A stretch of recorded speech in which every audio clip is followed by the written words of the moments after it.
The overall goal of this procedure is to fabricate and surface modify polylactic acid-co-glycolic acid electrospun fibers with varying amounts of the antiviral protein Griffithsin.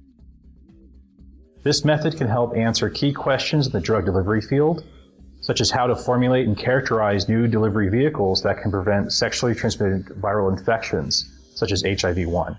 The main advantage of the technique is that the antiviral activity of Griffithsin is maximized by using polymeric electrospun fibers as a stationary scaffold to highly localize Griffithsin on the fiber surface.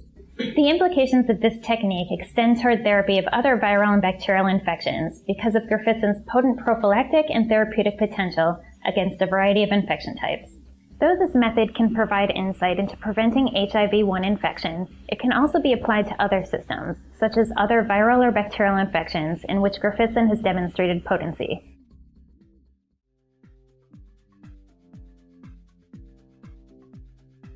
To begin this procedure, weigh 720 milligrams of 50/50 PLGA into a 10 milliliter scintillation vial. Using a serological glass pipette, add 3.0 milliliters of HFIP. Cover the vial with plastic film. Then, measure and record the vial mass. Incubate the polymer suspension at 37 degrees Celsius overnight to ensure complete dissolution of the polymer. After this, prepare the electrospinning apparatus as outlined in the text protocol.